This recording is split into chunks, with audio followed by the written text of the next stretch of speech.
meeting to, no, we're not yet. Never mind.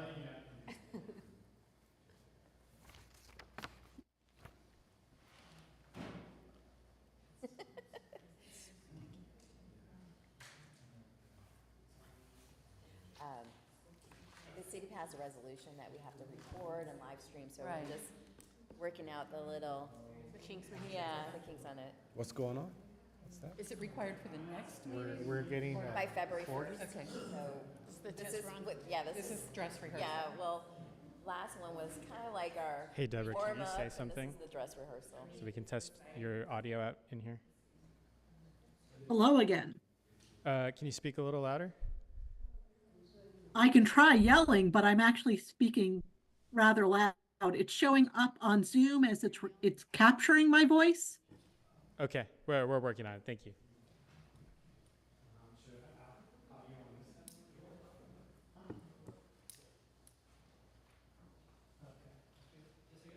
All right, Deborah, one more time, please. she's mute. She's coming. You're on mute. Yeah, I know. It Okay, was much taking a better. minute to unmute it. All right, Working? now we're ready. Okay, we're gonna call our meeting to order. We've got a quorum. 5:16. What time is it? 5:16. 5:16. We've got present myself, Jill Dominguez, Mark Horowitz, Tracy Wickett, Sergio Martinez, and Murad.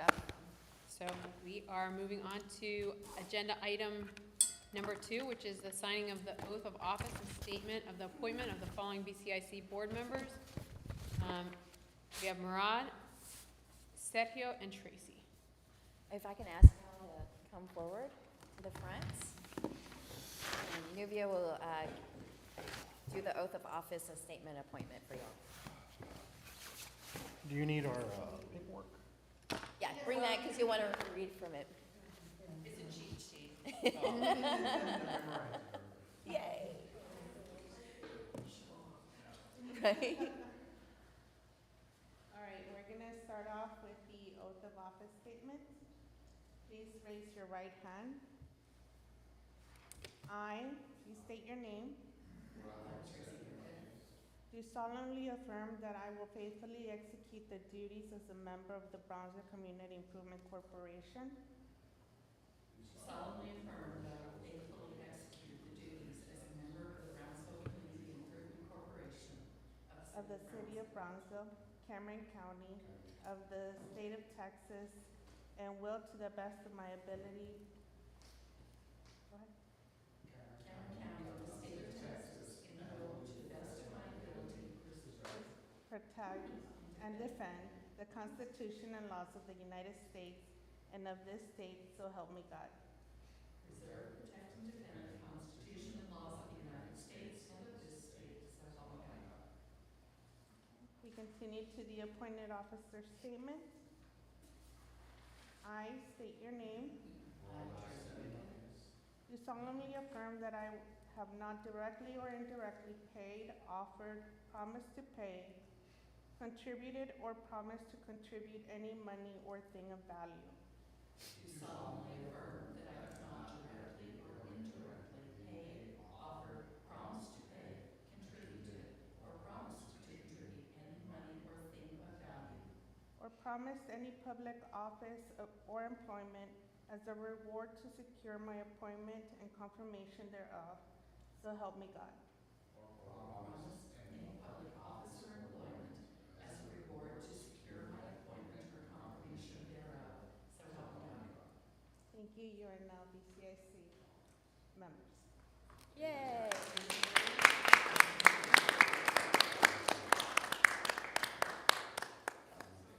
Thank you.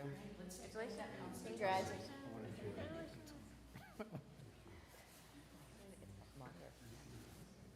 Okay, before we dive in, we do have a motion. Tracy? Oh, okay, so, sorry. Yeah. I'm going to move that, that we move item 3 on the agenda to just before item 12, and that we move item 8 on the agenda to the number 3 position. And I'm I'm very much hoping that someone will second my motion. Thank you. Tracy made a motion. Do we have a second? I second that. Thank you. Okay, all those in favor? Aye. Any opposed? Okay, so we're gonna move on to Item 8. item 8, which is now item 3, which is the public hearing and consideration, discussion, and action to open the public hearing for the quality of life application for project number 24-017 Dean Porter Park Renovation, Inc., Amelia Earhart Tribute Sculpture in the amount not to exceed $39,900 for the purchase and installation of the Amelia Earhart statue to be displayed at Dean Porter Park located at 501 East Ringgold Street, Brownsville, Texas, 78520. The amount requested represents 62% of the total project cost. Yes. Good evening, board. I will be presenting this template stick. Sorry. That, how do I? There we go. Go one. You're going backwards. Going backwards. The green button? It's Oh, forward. so forward, yeah. One more. There we go. Okay, so this presentation is prepared by the applicant, and the purpose of this project is to educate through a beautiful work of art the children, youth, and adults about the story of Amelia Earhart, internationally known female groundbreaking aviatrix. Miriam, can I pause? We need a motion Yeah, immediately we need a to motion to open, move to go to public. Open public. I For move- public hearing. I move that we move into public hearing. Open public hearing? Yeah. Thank you. We've got a motion on the floor. I second that. All those in favor? Aye. Any opposed? Okay, motion carries. We're in the Okay, public now we're hearing. So can Now I you continue? can hear. Thank you. I don't have to start over, right? No, just. Okay, my apologies. so the objective is to promote Amelia Earhart as a dynamic role model for all who have an interest in the aviation industry, particularly women. And by highlighting her many historic accomplishments, hopefully young aviation enthusiasts will be inspired by her example to follow in her footsteps. So the detailed scope of work is acquiring a sculpture from a Utah foundry, form an awareness committee of 3 nonprofits, which would include the Historic Brownsville Museum, the Commemorative Air Force, and Children's Museum of Brownsville. This is for a campaign, a citywide campaign to raise awareness about Amelia Earhart and her contributions to Brownsville. They would install a plaque describing what her legacy is, and then permanently displace the sculpture and the plaque at Dean Porter Park. And so in cooperation with the committee, they would begin the citywide campaign, and they would also include the Brownsville Independent School District and Los Fresnos Independent School District. So these are all the other partners that they intend to reach out to, and then they would encourage municipal education and civic groups to highlight Amelia Earhart through lessons and events. So this is the initial project budget. There is some changes to it in the sense of the organization received a $20,000 grant from the Tijerina Foundation. So the request to BCIC is $39,900 versus the $59,000, and this is the breakdown of what they would spend that funding on, which is the purchase of the sculpture, the shipping from Utah, a reception and unveiling, any contingencies with the project, a bronze plaque, and their match from the Dean Porter Park renovation would be a $5,000 match. So these are the benefits which would help raise awareness of the historical importance of aviation in Brownsville history. Ms. Earhart obtained her instrument flight training at an airport here in Brownsville called Malden Airport. It is now long gone, but was located where Coles is today. Brownsville has a long and colorful aviation heritage, and its citizens need to know that, if for no other reason than to take pride in the place we call home. The project will benefit Brownsville by it being displayed at Dean Porter Park. The park will have another interactive fine work of art. Just for some context, there's 8 sculptures currently at Dean Porter Park, and they're all interactive. You're able to take pictures and and do that. And at the end of the presentation, there's a mock-up of what that would look like. It will promote improved quality of life in tourism by showcasing outstanding work of art that complements other sculptures in the park, and then teaching lessons from the contributions of Amelia Earhart, including tenacity, courage, commitment to excellence, perseverance, and hard work. And so they identified this project under the cultural tourism and historic preservation category. This is a picture of one of the existing sculptures there. Ms. Connor, who's present here, she explained that this is intended to have that open space for, the visitors to engage with the sculpture and take a picture with it. And so it's part of this circle of peace. And then this is the mock-up of the proposed sculpture. It comes, well, they're gonna place it on the bench and then fixate that bench to the concrete. And this is what the proposed location currently looks like. And so this is the end of the presentation. I would like to invite Ms. Connor up here to answer any of your questions regarding the project.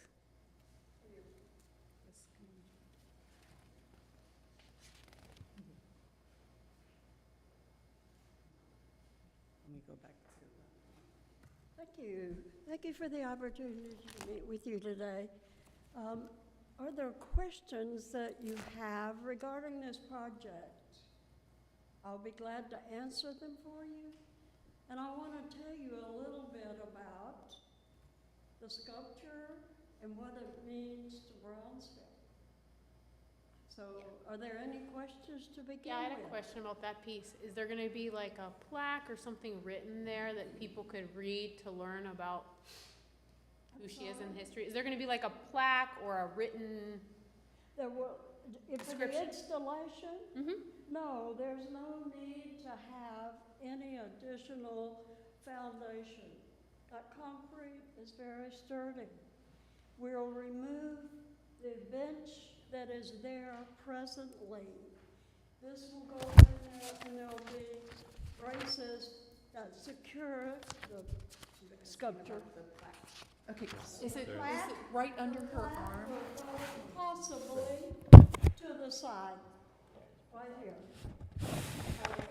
It'll be a nice sized bronze plaque on a stake into that. There's landscaping that will be behind her. There will be a tree, and there's additional landscaping. Well, now, after the cold front and everything, they'll be replacing some of the landscaping there. Perfect. Let me quickly tell you, if you don't mind, what is the sculpture? The sculpture is from an artisan out of Utah. He's the same gentleman that designed and created the Circle of Peace. So you will recognize his art when you view Amelia. The sculpture is from a series that he created called Great Contributors. And they're all over the States, possibly in Europe as well. They are called the great contributors of what they did. Along with Amelia Earhart being his last addition to that, there are other additional works such as Shakespeare, Monet, Joan of Arc, Mother Teresa, Albert Einstein, Benjamin Franklin, Mark Twain, and Harriet Tubman, and Ruby Bridges. So Amelia is in very fine company. And The artisan is very well respected. These sculptures appear at universities, in public facilities, all throughout the United States. And so having Amelia in our midst in Brownsville, Texas, is quite an exciting experience. So I hope that you all feel that what we intend to do is go from the sculpture that will be the focal point of our project. Our project being awareness of Amelia Earhart. It will be a community effort to educate the people in Brownsville who don't know about Amelia Earhart. She was here in 1929. That was before my time. And so there's so much exciting about her. She was not only a fantastic aviator, she loved to take as much risk as she possibly could. And she was for women and women's rights. Women's rights back in the 20s and 30s, they had no rights. They couldn't enter universities under certain programs like medical, law, engineering. They wouldn't take a woman. If you were a teacher, you could teach as long as you were single. But if you married, you couldn't teach anymore. What were these people thinking? And so with her enthusiasm, every time she made a historic event, she took the opportunity to talk about those things. She wanted special events where women pilots could participate. And so those are the items that we're going to be stressing in the community. And I hope, oops, thank you. I hope that I have answered any questions that you might have and kind of told you about Amelia. She's a very enlightening young person. She never got to be 40. Think of that, what she's done. Her So, short life. any more? Sergio, did you? I just had a quick question. On the maintenance, is there any maintenance that needs to be done? I'm sorry. Any maintenance that needs to be done to keep the statue Once in you good put condition? the statues in, you have to keep them clean, of course.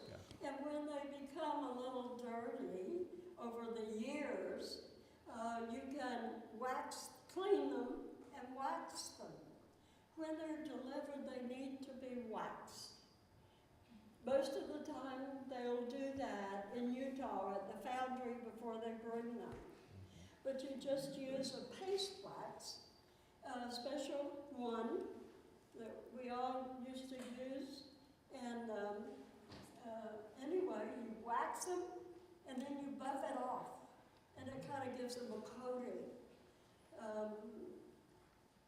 We have nine sculptures in Newport. Sorry. Probably not, because they're here and there. We put them in when we did the renovation, and so they're kind of around.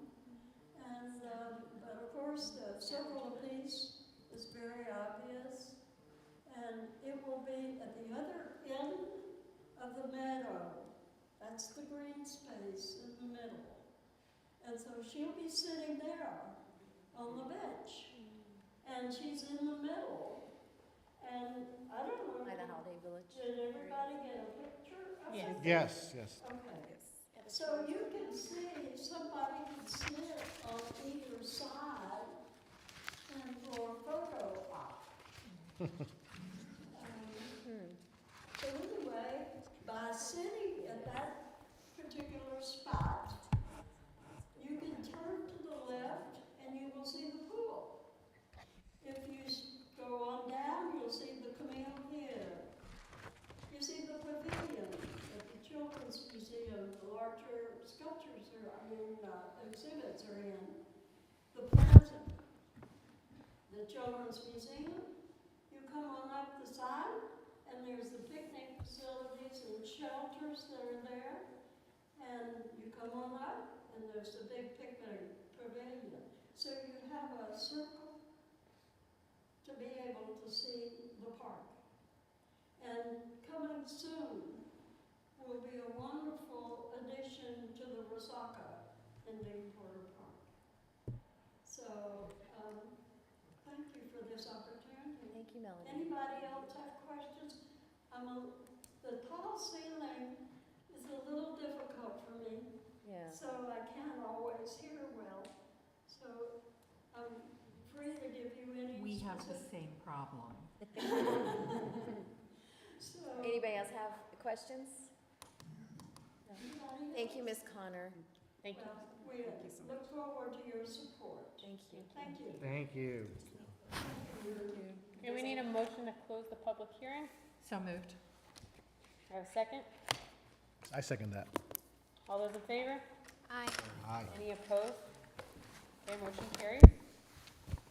Now is there any action that we'd like to take on item number 8?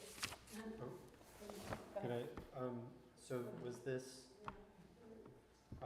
is cycle 1 or cycle 2? Cycle 1. This is cycle 1. This application didn't qualify under the previous guidelines because we are requiring for an audit, for audited financials. Once the board made an amendment to that section of the guidelines, this project became eligible. Okay. Motion to approve for funding. Second. We've got a motion and a second. All those in favor? Aye. Any opposed? Motion carries. Congratulations, Ms. Connor. Thank you. All right. We, Thank you so much. yeah. We're gonna move back to, Number 5. actually, make sure the minutes. Jemima walked in. Zarima walked in at 5:22. Perfect. Okay, we're gonna move on to public comment. Is there any public comment today? No public comment. Okay, we're gonna move to item 5, which is consent agenda. Let me see here. All items are considered to be routine and will be enacted in one motion. If requested by any board member, any item can be taken off the consent agenda and by the chair for individual consideration.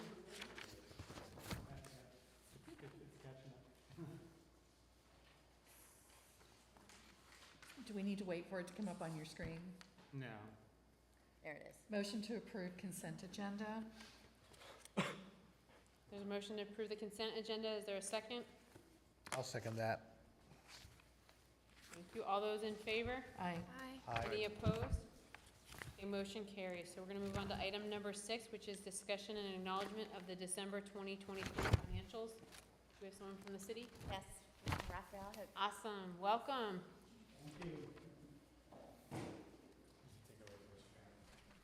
It's the green button at the top.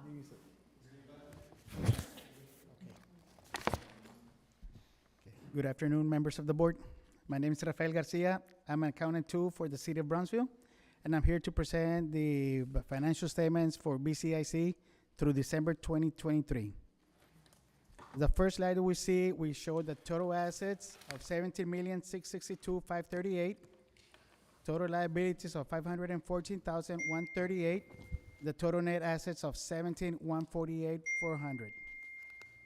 Most of the assets, probably 98%, 99% is composed of the cash in bank and the investments accounts, as you can see in the pie chart. The second slide we have is the unaudited revenues and expenditures through December 2023. As of December, we're showing $1,552,256 in revenues. In total expenses, we're showing $871,644. Which right now we're over by $680,612. And revenues reflected here is 2 months worth of sales tax collected. Usually we don't get the December numbers from the state until the first or second week of February. The third slide that we're showing is the fund balances as of December. We do show $1,670,943 as unrestricted. $12,477,457 as restricted for the incentives, the programs you all have, and the $3 million that was approved by the board to have it as a reserve for a rainy day. I got a question. Yes, sir. So the unrestricted is just unspent money? Like Unspent maybe money that you have, yeah, revenue accumulated, that is accumulated. accumulated revenues, correct. So the revenue went up $500,000 from last month, or from the previous month. Correct, yes, sir. But I'm just comparing the unrestricted balance to last month, and it went up almost $1 million. From like Yep. 700,000 to this. Let's see. I don't know if you have last month. Right, I don't have last month's here, but But see, that's the sort of thing that I like to be able to see correct. progress. I don't know if that's who's responsible for that. Because like or who's gonna do it, is what I mean. But I like to, this is a snapshot. I wanna know what happened compared to last month, or the month before, or the. Correct, okay. Yes, I could work with BCIC staff so we can come up with a more, I guess, transparent numbers and, Knowing what our increase is from what to what correct, for each month. right. I can work with the BCIC staff. Okay. Staff. That works. I like that too, actually. And then the following slide, we're showing just a history of the sales tax collections through from fiscal year 2019 to 2024. And as we can see, it has been increasing steadily. And we expect this year to surpass prior years. That's our expectation, but we really have to wait until we actually get the real numbers from the state. I had a question for, Yes. well, and I'm new to this, so for fiscal year 2024, do you project how much? Do you have an estimate of what you're projecting or could get? We really can't project because it depends on the economy overall. It depends on how much the economy improves, how much people are spending, because usually we get whatever businesses here report to the state and pay to the state. Then from there we get the city, and the city gets its share, and then BCIC gets its part. Got it. Thank you. You're welcome, sir.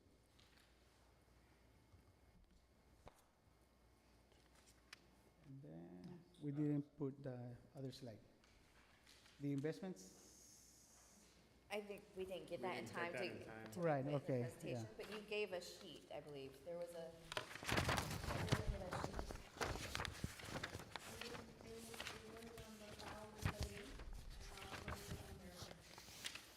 And basically, that one is just yes. This is just a quarterly report on the investments, where the monies are allocated. We have 191,000 deposited in the PNC bank accounts. On the money market, 7,891,000. And on the investment accounts, Texas Class, we have 3.5 million. And on textbooks, 5.4 million. So it's just a quarterly report that we're giving you all to see where the monies are being allocated. Any other questions? Yeah, in the packet, Yes. page 28, it's the combined revenues, expenditures, and changes in fund balances. This is the third page in financials. So that under revenues, it says contributions. What is that? That 118,000? Yeah. That's actually the last contribution you received from the EDA, From the EDA? from the Economic Development. Okay. So, but this is like cumulative. I mean, it's just, the prior month it was 340. And then this month it's 118. Well, that was the actual amount, I believe it was the last draw that was received from the 900,000, right? Okay, That was our closeout for the project, yeah. okay. Bridge project. So it's just a correction? Sort of. No, it's. No, no, no. The 340? 340 was what we pulled. It was a nice even number from the last time. The 118 was the last draw of the money that we could get. This is cumulative. The 340 number, if I can recall, that was what was owed from the city or the Small Business Recovery Fund. We had already accrued it as of September, so we had to do a reclassification to offset it as the receivables. If I'm not mistaken, it was 340,000. Okay.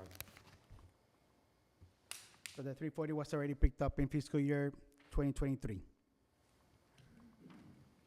Okay. Thank you. So it was shown in last financials, but then you guys moved Right, it to because it was posted as a revenue, but we had to reclassify it against the accounts receivables. Okay. Additional questions?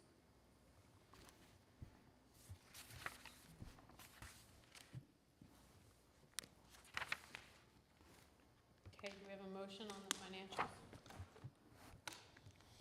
I move we acknowledge receipt of the financials. Do we have a second? Second. All those in favor? Aye. Any opposed? Okay, motion carries. Thank you. Thank you. Thank you. Okay, we're gonna go on to item number 7, which is consideration and possible action to amend the quality of life program eligibility requirements. So good evening, board. There is a request from a board member to revisit the existing quality of life program guidelines. To provide some context, there were some amendments the last meeting, specifically amending the requirement for the audited financials, and we composed categories for that request, and then we also clarified on what the priority for funding would be, which we would focus more on infrastructure versus, funding operational costs for organizations. And so I'll be going over the quality of life program guidelines as they stand today, and then we can open it up for discussion on any recommendations that you might have for the existing program guidelines. So the purpose is to improve the quality of life in Brownsville by providing funding to a broad range of local organizations that want to implement projects. The board dedicated $3 million for this fiscal year. We've awarded $794,000 to date, and then not including what we funded just a minute ago. And so the remaining balance is about 2.2 million. The eligible projects under the state statute include any projects related to the creation or retention of primary jobs, infrastructure improvement projects necessary to develop new or expanded business enterprises, public park and open space improvements, projects related to recreational or community facilities, professional and amateur sports and athletic facilities, including children's sports, entertainment, museum, and convention facilities, projects related to low-income housing, mass transit-related facilities, and airport facilities. So the grant priorities, this is a list based off of feedback provided at the board retreat last year. And so we identified these as community infrastructure and beautification, technology and innovation, recreational and sports facilities, cultural tourism and historic preservation, health and wellness initiatives, education and skill development, safety and accessibility improvements, environmental sustainability, and destination retail and entertainment. So any application that is submitted that falls within these grant priorities is typically, given preference. And so we provide examples. If you look at your packet at the program guidelines, there's examples of what those projects can entail. And so the project eligibility requirements is that it must be located within the city of Brownsville limits and must be open and accessible to the public at large. There can be a fee associated, but it must be accessible and open to the public at large. It must address the purpose of the program and be aligned with BCIC's mission. It must serve a high percentage of Brownsville residents and visitors. The projects must be for public use or otherwise meet the definition of a project as the term is defined by the Texas Local Government Code. The project must illustrate how the code eligibility requirements are being met. The applicants must have conducted business within the city of Brownsville limits for a maximum of 2 years. So you can either be a nonprofit or for-profit business, but you have to have been in business for 2 years. And so the applicant can be an organization that has federal nonprofit status, just what I just said, for-profit business, or local and county municipalities.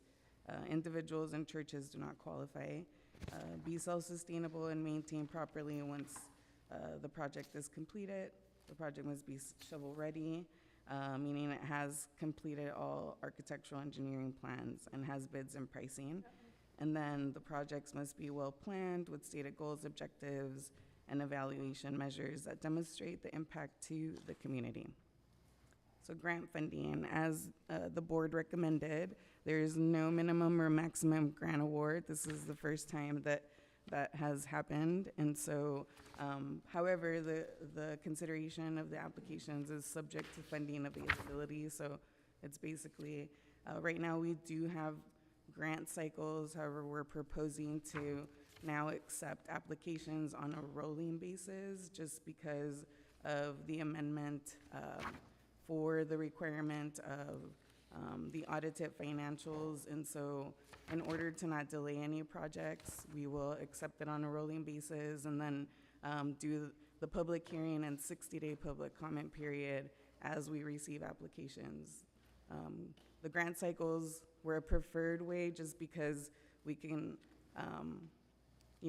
amass a certain amount of applications at once and just have to do the public hearing and public comment all at once. But in order not to delay projects that are already in motion, we will accept applications on a rolling basis. The grant award amount is subject to board approval, and it may be less than the amount requested. All funding decisions, by the board will be based on the project, its scope, impact to the community, evaluation criteria, and any other factors determined by the board. And the board may, at its discretion, require a match from the applicant. The match amount will depend on the project, its scope, total cost, and other factors determined by the board.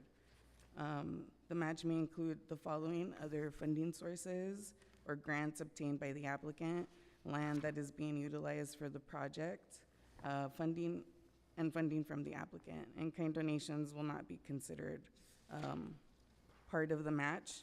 For cycle one, we do have an we have an application review committee that reviews all applications, and for cycle one, we had 3 members appointed to the application review committee.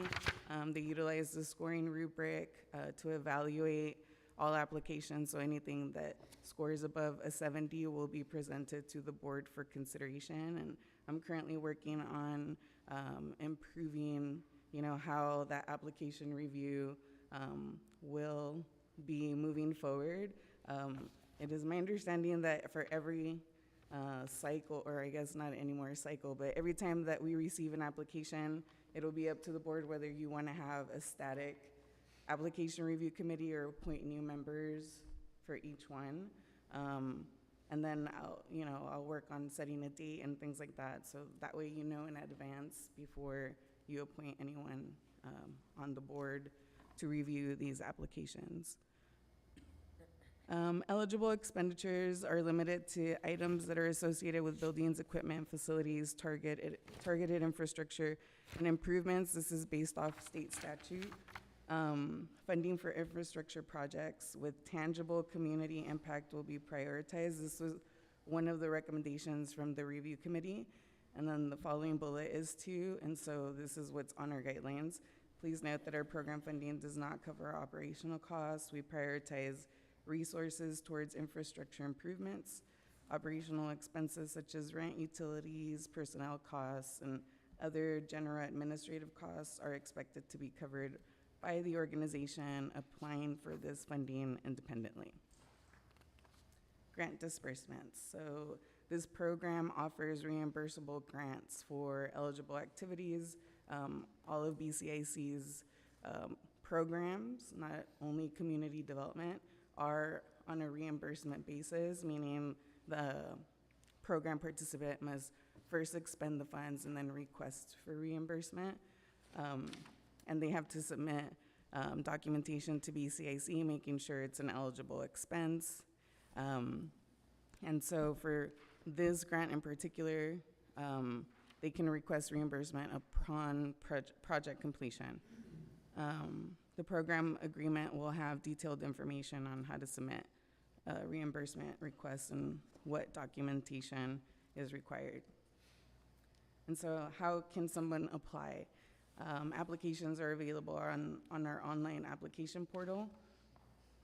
As stated before, the grant cycles are no longer in effect, and we will accept applications on a rolling basis with the deadline being the second Friday of the month. This is to allow enough time for staff to review, that they have all the required documentation, and then, put together the review committee in time for, the following month, the subsequent month, and it'll be taken to the board for consideration. That's a question on Yes. that one? So if it's like February, the second Friday in February, does it come to the February board meeting or it comes to the March? Ideally, I guess it could be, and that is, you can change it, but it would be enough time for staff to review that they have all documentation, and then the application review committee, so it would be technically March, but if it's sooner, if you would like to, I guess, expedite that process, then we It would have to can, be a different deadline then, right? yeah, we can make the deadline It earlier. all depends on what's being submitted and how intensive the Yes. project is and how deep dive we have to go into. If it's straightforward, it can be Can be a turned quick, but if it has to be more massaged and all that, then it's gonna take time. Mhm. So it will depend on the application, whether it would come, Yeah, whether they could get through it or not. yeah. Got it. So the required documents include a letter from the organization, stating their intent to apply, and then who's the point of contact.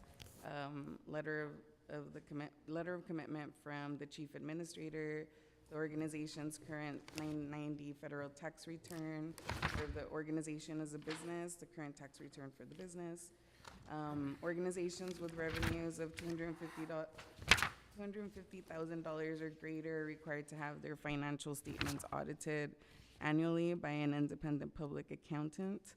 And then organizations with revenues of at least $100,000 and less than $250,000 may still choose to have an audit, but are only required to have a review performed by an independent public accountant. So one's an audit, the other one's a review. And then organizations with revenues less than 100 are not required to have an audit or of a review, but they must certify in the application that it has controls in place to ensure that funds are properly accounted for and that it can provide accurate and timely financial information to interested parties. And so this was taken from the Business Organization Code, which is the statute that regulates nonprofits in Texas, I believe. You see? No, that's wrong. I linked that so you can see how that works, but this is actually from the U.S. Office of Personnel Management, Combined Federal Campaign, the CFC regulations for financial records, and so that's how that recommendation was made. So additional required documents are IRS determination letter for nonprofits. If it's an organization that are business structures, we ask for a certification of fact. That's just to ensure that it's an existing business in Texas. An operating budget for the current year, proof of matching funds if applicable, a project scope, a project budget, plat or map of the property if it's any infrastructure improvements to a property, project timeline, supplemental materials or visual aids or renderings for the project, photos of the areas where the improvements will take place, a presentation for the BCIC board, and 2 letters of support. So the application review process, it'll, basically, they submit an application, it goes to the application review committee, any application scoring above 70, meeting all the requirements, will essentially be considered by the board.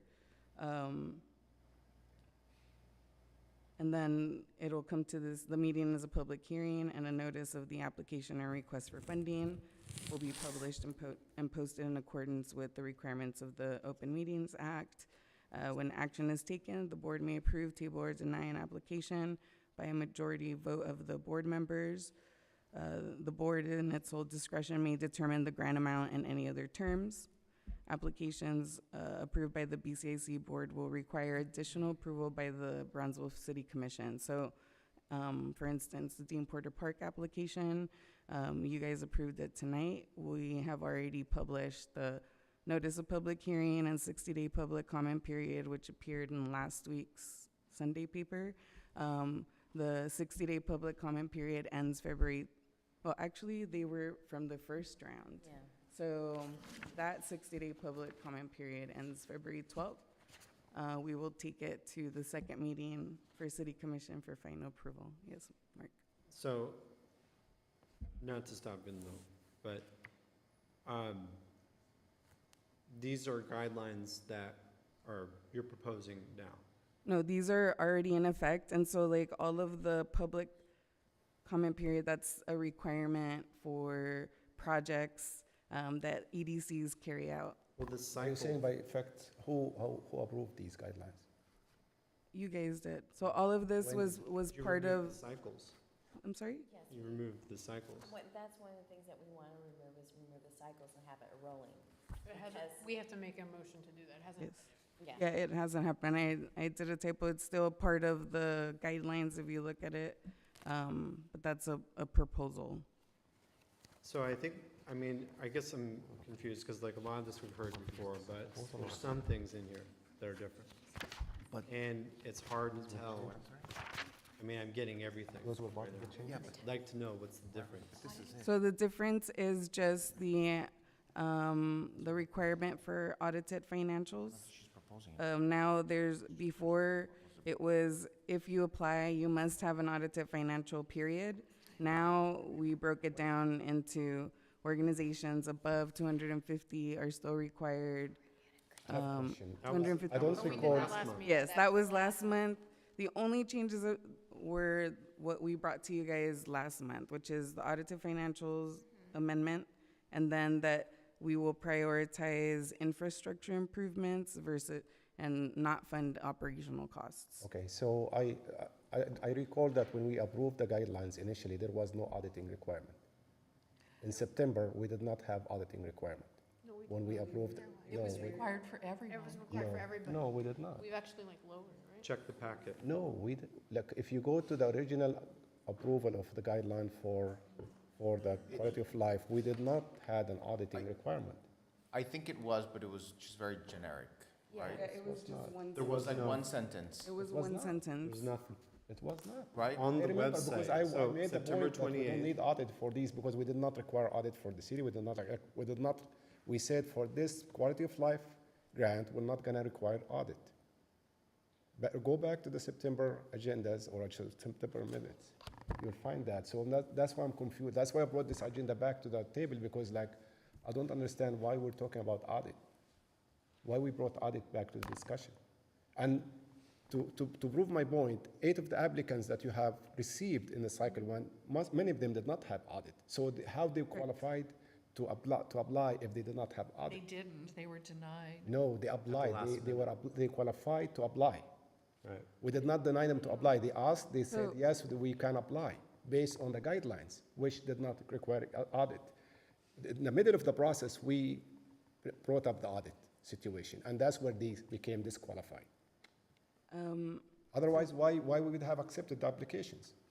So the applications were gonna go to the application review committee, and so when we were reviewing the applications, the committee made that exact comment, which is if they can't meet the requirements, we shouldn't be Reviewing them. accepting the application or reviewing it and considering it.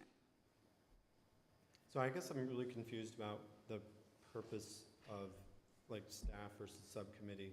I'm even not sure why we would necessarily need a subcommittee. I think the appropriate workflow would be that there are these requirements, staff screens the applications to make sure that they meet the requirements, and then scores it appropriately, and then presents, you know, a suite of applicants with the appropriate score and the justification for that.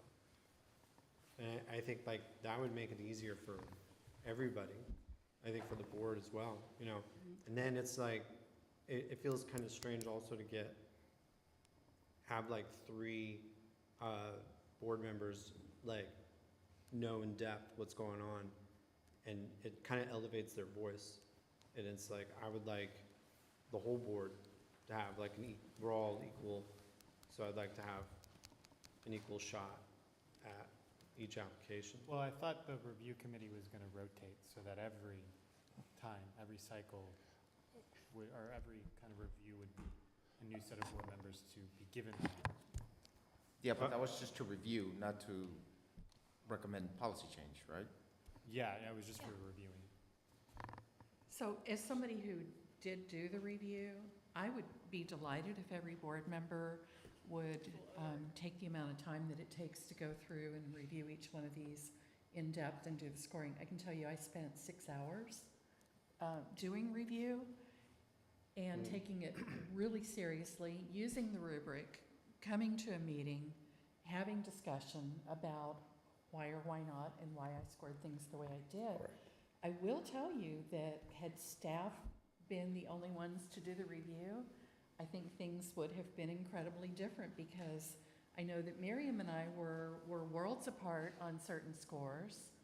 I don't know about the 2 other reviewers, because only the 2 of us were in the room at the time and you guys were remote, so we didn't get to see your scoring. But it is, if you want the entire board to review applications, I think that's just great, but be prepared for what's involved in doing that. I think the staff can review it, and, you know, because I would say let's farm it out to the staff to present or to, according to the criteria, select the projects or the applicants, and then they can, you know, then we get a global view. Do we want to fund this or not?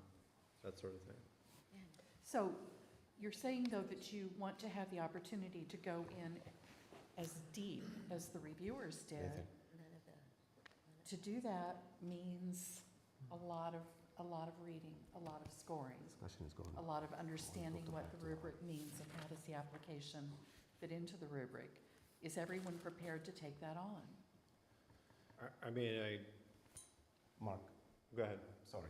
I think we're talking about 2 different things here. We're talking about the procedures of how we're gonna review, which is important, and we can discuss that. But really, I wanna focus more discussion on the requirements and the audit situation, because that's why I brought this item to the agenda. Did you find on the September? We can't include the required documentation in the presentation We did for not. September. We did not. We did not include the Just to requirement. clarify, it was part because I did receive 2 calls from different organizations stating that based on that requirement alone, they wouldn't be able to apply. And so they asked if posted they something could different. submit an application despite the fact that they didn't have the required audited financial. I talked to Corey, and, you know, we came to a conclusion that they could submit the application. We would discuss it with the review committee to see what was there, but. So in essence, there was no audit. There was. No, there No, was there was one. no That's audit. why Was I received required. the It call. was not. I remember the September 11, we did not approve auditing requirement for September 11 board meeting. We did not approve that requirement. What needs It came to be about approved- after, during the review, please, let me finish. Sorry. During the review sessions, the committee proposed or suggested, recommended we have the audit, and that's where we start reviewing and determining whether these applicants qualify or I'm doesn't. sorry, That's but I not disagree correct, because I Mara. wouldn't have gotten that call from those organizations organ- had it not It been was part on of the the. website. Zoraima. Look, Yeah. there's, Maybe just as a point of clarification, so that we can advance the discussion and the conversation for today. I I feel like I distinctly remember, my memory could serve me wrong, that that was a requirement, and that when we met as a subcommittee, that was, I feel like a focal point of the discussion. And the whole purpose of the last meeting that we had was to amend the eligibility guidelines to provide more opportunity for organizations that don't have the capacity for a full audit. So I think, what I'm asking is, what is the point of determining whether on September 11th it was there or not there? Like, I'm sure someone in this group after this meeting can go back to those documents and give us that verification. But either way, I think we've solved for the problem, right? Like, if there was an audit requirement, we'd have since then amended the requirements to make it more accessible to organizations that don't have the audit requirement. So I feel like we moved the needle, right, by opening the door to more applicants. That's one question. Second question, to Mark's point about the subcommittee or the subcommittee reviewing. And to Tracy's point, I agree, it's, a significant amount of time and attention to the applications. I hear what Mark's saying is, and Miriam, I'm trying to think, I'm gonna forget the name of the loan fund. eBridge Fund, right? We don't have a subcommittee, I don't think we do, right, that reviews those applications. Victoria reviews all of them, prepares the, one-pager, we discuss it as a group. So I guess the question to this group is, do we want to set some kind of precedent, for one, and that's, in my mind, like, the grants are important, right? But I feel like the stakes are a little higher for that because it's an actual loan, right, that has to be repaid by the borrower. Like, it just, so, again, I think we could have different approaches, or we could have one approach, right, where we put all of the faith in Miriam to analyze the applications. And I think what would help me feel more confident if we went that route is tightening these guidelines, right, which is exactly what we've done. If we really get the eligibility parameters down to a science, the rubric in a place that we all feel comfortable with, then I feel like the review process really should be seamless, right? So I guess that's second question. And then third question, on project eligibility, I don't remember this third bullet, serve a high percentage of Brownsville's residents and visitors.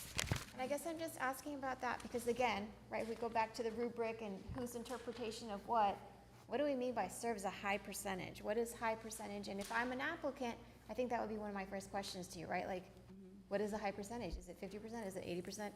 So those are maybe just 3 questions for you, Miriam. We can So I'm gonna answer question number 1.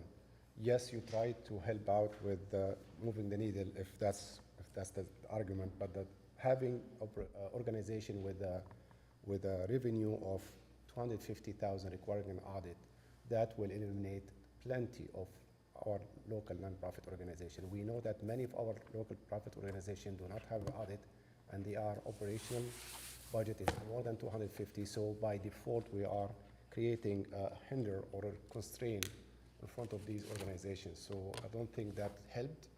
If that's the intent, we're not helping yet because just as what happened last time, we had 8 applicants, only 1 qualified from these, and that would be a constant situation if we're going to proceed with this audit requirement. We need to figure it out, otherwise we're going to just be looking into our funding in the bank, not able to help with the constraint that we are creating. And we did receive that's my point. feedback from one of the commissioners. Yeah, that Commissioner were- De Los Santos, because he asked after our last board meeting if we could send him our guidelines, and he liked where it was heading, but he made a couple suggestions of, since it's brand new, to look at, if there's a waiver for the first year because it is a brand new eligibility requirement, or possibly look at it as a contingent, like you fund the project, but it's contingent that they complete the audit before the project's completed. That was his recommendation. That's what I've been trying to say. Yeah, so I guess just the elephant in the room here is so before, I'm gonna recap so that we're all on the same page. Before, our guidance said financial audited requirements, period. So now we implemented new federal guidelines, right? And I get that, they're crystal clear, and I appreciate the fiscal responsibility we want to impose on our local nonprofits. I respect that. Unfortunately, so I mean, now that I really dug deep into it, I never said, okay, in Cameron County or in Brownsville, how many nonprofits generate revenues under 250,000? I have no clue. How many nonprofits under 100,000? How many nonprofits generate less than 100? We don't know. So it's hard to impose. I mean, I like it. I like where this is going. I'm with Commissioner on this. But should we allow some sort of grace period? Possibly. Should we allow an opportunity for additional funding? Because as you all know, to get a third-party auditing firm is what, 10, 15, maybe even $20,000? Should we provide funding or some sort of an assistance to that? Those are just the questions that I would like to pose. I'm okay with it, but hey, let's do it, but let's provide a grace period. And let's provide some sort of funding mechanism for them to pay for their own, so that we can help them be financial responsible, right? I also want to share that one of the applicants that did apply in the last cycle, and based on the requirements, has to complete an audit. So they're going forward with that, but they can't get it started until May. So that postpones their project. And I don't know how long it takes to do an audit. I think, to be practical, if we're gonna come up with a solution that actually will help us move forward. Auditing, as you said, there'll be a time constraint, financial constraint in plenty of these organizations. However, financial review is something much more attainable and less expensive at this point for most of these organizations, and also to help them diagnose where they stand, rather than an audit that for the majority of them will become negative, that will not help them. Because the idea of the audit is to be eligible for other grants outside of BCIC. Any other federal grants would require that. For BCIC, this is local, we can come up with our own guidelines. So if they do audit now, many of them will not really have a good audit report that will not help them for grant in the future. But if they do financial reviews, we require that, then they will be at least able to kind of diagnose where they stand, what's the stature of the organization, and come up with a plan to fix their situation. Right? So that's my suggestion, is to require a financial review rather than an audit for this year, with the goal to go into audit within a year or two from now. You know, put that as a goal. Does anybody know if the city grants department, I mean, they provide grants to nonprofits, right? The city? I don't. Not really. CDBG. Yeah, but those are federal Okay. funds. Yeah, federal funds. And do those orgs, are they required to have audits? We researched other EDCs that have similar programs to this, and basically they do require audited financials. What about the but city? The city, I'm not sure I if they actually require. No. What about PUB? They can look. PUB gives money. Sorry, what cities have you reviewed? I'm sorry? What are the cities that you reviewed? McKinney was Okay. one, Bastrop, South Lake. South Lake, I can give you a list. I don't, The grants department, the city, require audit from the nonprofits, and they go for the community block grants. Yes. They do. Okay. They do They not? do not. Okay. Okay. So PUB, We don't know. It's my understanding, if you get grants from state or government, then over 25,000, then you're required to have an audit, if I'm not mistaken. Over Okay. $25,000 You grant. need to receive money from grants, then, and depending on you 25,000, then you're required to have an audit. I think Those are- CDBG is automatic. Those are federal requirements. We're not talking about federal requirements or state requirements. We're talking about BCIC requirements. We don't have, I mean, those are recommendations. They're not, like, if you are applying for a federal, yes, you have to. But if you are applying for our local agencies, each agency has its own requirements, so. And again, the spirit is, good. I'm talking too much. Okay. So I think maybe one question, Miriam, to Cesar's point. I think the conversation that we had the last meeting, again, was in the spirit of let's widen the net, right? Let's change eligibility requirements so that smaller organizations, to your point, who don't generally have a financial audit, have an opportunity to apply. I think the example that Tracy provided that we looked to, right, had this exact breakdown. What I hear Murad saying is there are still a large proportion of organizations in Cameron County or in the city of Brownsville operating that operate under this 250,000. So I think it would help me, right, if we're gonna continue this discussion and change the eligibility requirements again, then it would help to have that number, right? Is it 66% of nonprofits in Brownsville? Is it 20%? I think we should have some accurate estimate before we decide whether the limits that were provided in the example that we referenced are relevant to this community or not, right? Just based on cycle one numbers, the review committee reviewed 10 applications. Out of the 10, you considered 3. Yeah. 2 of the 10 applications would have otherwise been eligible to apply had that audit not Been a requirement.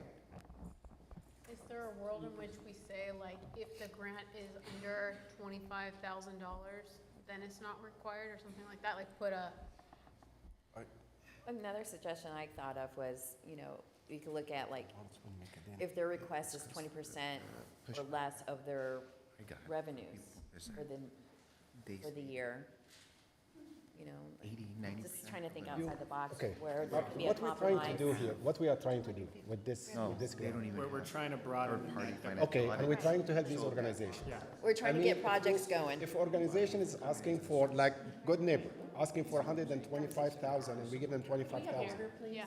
Yeah. I can't. So sorry. Let's, Pause really quick, guys, because the audio is picking up everybody, and now our live streams. So we keep going back and forth between the amounts and we're acting like, you know, we don't want to give a money, but we want to give a money. I don't understand that. So, like, give an example, Good Neighbor, right?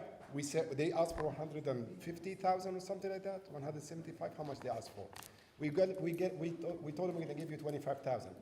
What is that going to do for them? Like, we're not helping.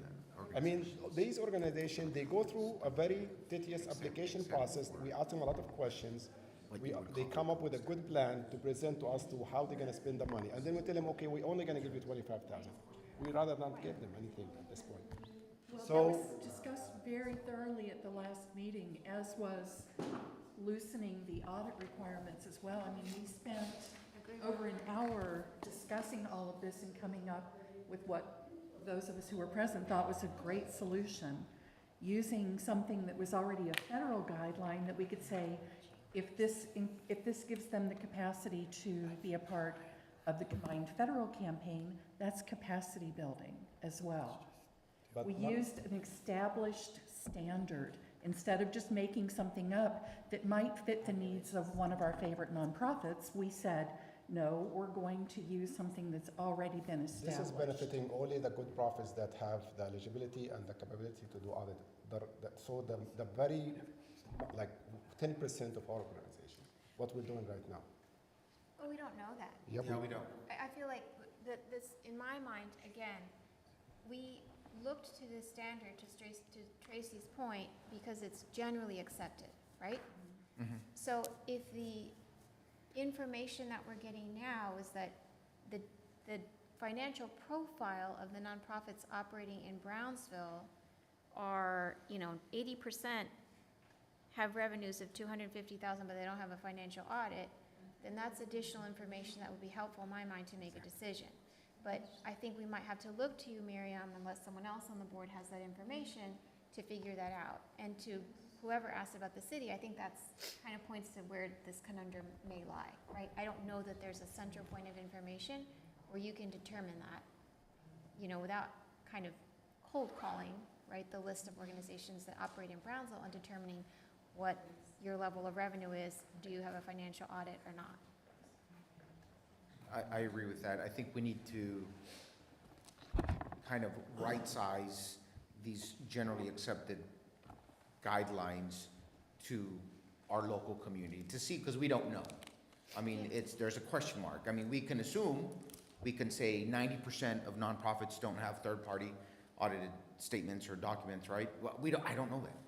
We can say 50, we can say 60. I mean, do you know, Miriam? I mean, so it would be important for us and for this community to at least have that information, and we can possibly tweak these guidelines so we can open the door for people who need the funds, right? Because at the end of the day, it is a quality of life, right, project. That's all I'm saying. can I say, you know, like what we do from this point forward, you know, I think it's good. I think that's, what you're proposing makes sense. But for the prior cycle, for all the applicants that came before, now, I know you guys are saying, from what I understand, you're saying that the applicants called you guys and said, hey, what's up with this audit requirement, right? That's, to me, irrelevant. If what's relevant to me is what was the board shown on September 28th? What did we approve? Those guidelines did not have an audit requirement. And therefore, you know, regardless of what was posted to the public, what stands are the guidelines that we approved. And unbeknownst to the board, there was an audit requirement that should not have been there. So I feel that we need to abide by the guidelines that we had approved in September for all the applicants that came during that first cycle. We should say whoever was eliminated because of the audit requirement is now going to be invited back, and that guideline is not going to apply to you. In all fairness, I think, because what bothers me is that the board approved a set of guidelines that did not go to the public. Now we have an incentive for anybody to say, well, that's what the board approved, but I'd like to add this little tweak. And, you know, maybe I'm not saying it's for nefarious reasons, but, you know, somebody may say, that makes more sense. We should add an audit requirement. You know, maybe the board may just overlooked it, whatever. I need to check back. I don't think that that's what happened, but. I asked for the packet a couple days ago. I said, show me the packet that we approved. There was no audit requirement in there. You mean the one like from the website, or Mark, or what are you saying? The packet, so like The actual, what is sent to us. Was that what she just looked up that said that Yes. those guidelines weren't there? That's right. is that what Murad is saying? I mean, I don't know.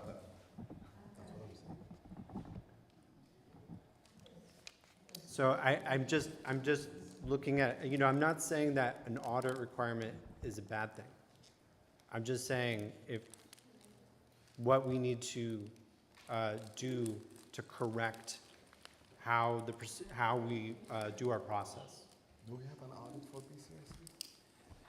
So BCIC? I would like to, I mean, I don't even know if like we even need to make a motion. It should just be, Deborah, are you catching all this? Very ironic. Yes. Okay. So if if applicants were eliminated because of a errant guideline, what can we do to rectify the matter, or is this something that the board has to make a motion for? Or is it automatic that those guidelines from September would apply to those applicants? Maybe we need to table it and do some research? Yeah. Well, and. I think the it's guidelines from complicated last time. by I was just about to statute. propose that. We took action last month as well. I understand that, but I'm talking about, you know, it's like from that point forward, right? That was December 18th. But those applicants applied before then. And so we took action December 18th forward. Or I don't even know, maybe was that like an action to amend an errant guideline? And in that case, it would be nullified. I think you need to back up a little bit.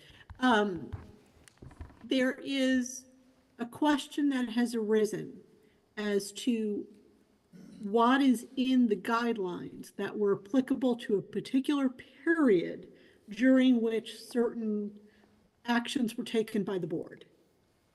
And the particular actions that you're talking about were decisions to not go forward with particular applications.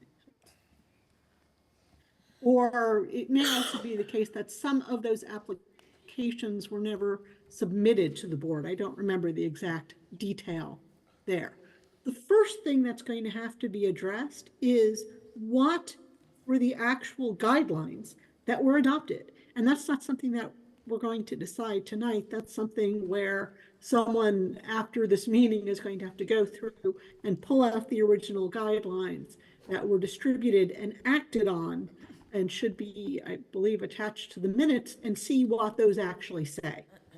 Assuming that those were the right ones that were then amended, we know what exists today and what, but regardless of what's, I haven't quite answered Mark's question.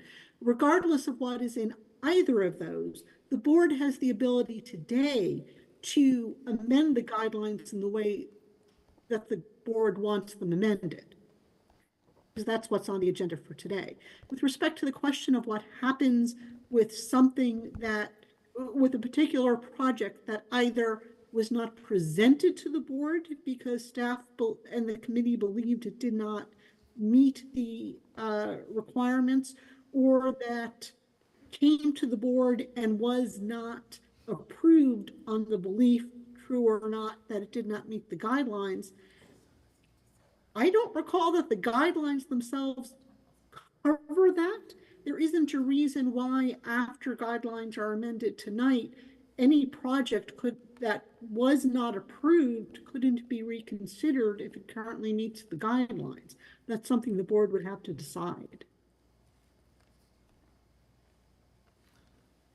Okay. There's nothing automatic to it. So are we gonna so I can make a motion for staff to investigate, to review the packet and the video and make sure that the guidelines were what, like I'm seeing from the link that I saw a couple days ago. Or would we make a motion to table this pending review of what the board originally approved? I mean, could a couple motions come out of it? Because like you have a motion, right? Like, hold on a I second. wanted to make a motion too. I think your Yeah. question is, to Mark's point, you're questioning just a certain period of time before December 18th, right? That we approved and this was actually implemented by the board. So I think that's a totally, not totally different question, but a different question from the motion that I would like to propose, is what I'm trying to get to. So, I mean, if anyone you're else talking would like about to- like from this point forward. Correct. Yeah, I get that, and Okay. I'm fine with that. And I'm wondering if we But can we do like double motions, or Yeah. that's the question? I don't know. can we do multiple? Yeah, before you get to any particular motions, there isn't a limit on what the board, how the board can act, as long as you're acting within the bounds of the item that is on the agenda. And as I recall correctly, that it's broadly written. Just be careful that whatever you're doing falls within it. Okay, I so, mean, can I say something? I just have a question for Deborah. So, Deborah, this is a question, a legal question. So can Mark's concern be answered, or can he propose a question on number 12, under board staff announcements or comments, and pose a question to administration? You know, I mean, just to kind of alleviate Mark's issue, and then we can. To back up a little bit, if the point is, we've had this issue come up, staff needs to really figure out exactly what, needs to get back to us on what was approved. You don't technically need a motion on that. You know, the board chair tells the CEO to do that, it gets done. The CEO hears what's being discussed here, that gets done. All right, so the motion is not really, or the action here is not really to review just what was approved in September. The action here, or the consideration, is to review the amendment or the quality of life guidelines again one more time, because there is obviously, as you can tell from the discussion, we're still arguing among ourselves. And I don't like the idea of like approving one cycle in one guideline, approving the second cycle in another guideline, approving like every cycle we're gonna go back and forth.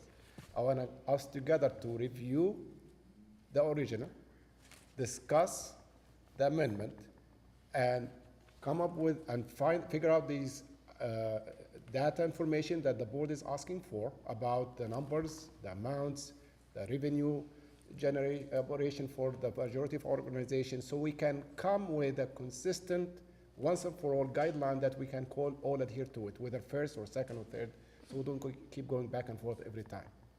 Okay, for the sake of being, transparent and also giving equal opportunity for everybody. It's not fair for organization to come next month with under different guideline versus this month, a different guideline versus the month after. You know what I'm saying? We want to figure that out.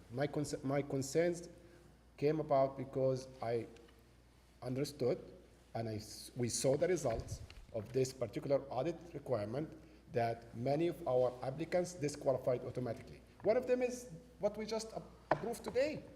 They were disqualified because of the audit. Okay? Well, now the committee tried their best, apparently, because there was misunderstanding. They have it, we didn't have audit. I'm gonna say we had audit. The committee tried their best to reduce or to make it a little bit more broad, right? They went with a 250, but we still know, like the museum of the Children's Museum, and I mean many others, disqualified. The Good Neighbors, disqualified. I mean, and we're gonna go down this road for a while. So that's what I'm saying. Go back. I think Cesar and Zoraima came up with a good solution. Come up with the data so we can make our decision based on that. The federal guidelines are there for Good Neighbor recommendation. wasn't disqualified. They were one of the ones we discussed and awarded. Who? Good Neighbor? But they were not given they did not have the audit. They did Doesn't have an matter, they were audit. given an award. Yeah. They were just awarded less than their ask. But because the overall project scope might be more and we wanted to give them an avenue to request for all of them. Anyway, so let's not spend the rest of the night here. So can we do that? Can we review the original? Review the status of the current the organization in Brownsville and Cameron County and come up back to the board with. So is that your motion? Yeah, that's my motion. And how will we review it at the next meeting? Do you want to call, I would rather call for a special meeting because we're wasting time. Before we discuss it, can you just repeat that actual motion so it's clear to everyone what the motion is? The motion is to ask the staff to conduct a review of the original requirements for the quality of life grant application and research the current status of local nonprofit organizations in Cameron County and Brownsville City in terms of their budgets and auditing, status. Is there a second on that motion? Second. Can Now, I amend that let's discuss. motion? I would like to amend it by just adding, having or directing, obviously this is the table, right? We're gonna table. For administration to also, to explore some sort of grace period as well. That will kind of just open up and give a little more opportunity for some of the other nonprofits that don't have audited financial statements.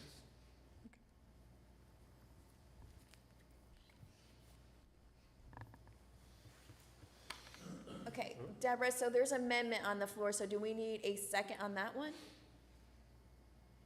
You would need a second on the amendment. I'll second that. Okay, I'll second the amendment. okay. So we're taking this to vote. All those in favor? Aye. Do you want to discuss the amendment? Oh. Any discussion? I would just like for board members to be aware that the exempt organization database for Brownsville is very, very extensive. That's the IRS exempt organization database. And- I'm sorry, Deborah, did you want to speak? So there is No, there's not a seamless way to identify revenues of exempt organizations. What would be required would be to go through and take each exempt organization in the database and go search for an IRS 990 to determine what the revenues are. So this will be a project that will take a lot of staff time. Is it worth doing? I'm sorry, go ahead. The city must have no? Don't count on that at all. There isn't, I called around, and there isn't an extensive list of local nonprofits. Yeah. Like, there isn't even that, of Really? like the existing and active local nonprofits. There is a way, but you have to pay to get this information, and it's based off of like how many pages and all this stuff, but yeah. The university might have it actually as well. You know? They don't. I used to get asked for this all the time. People think that there's just a report that Just the IRS exists, and it does not. And if you just hand somebody the exempt organization list, they lose their minds because there's so many organizations on there. They can be incredibly small or they can be incredibly large, but there's, the one thing they have in common is there is a lot of them, and you have to go one by one to figure out what their revenue. Yeah, it's not a database.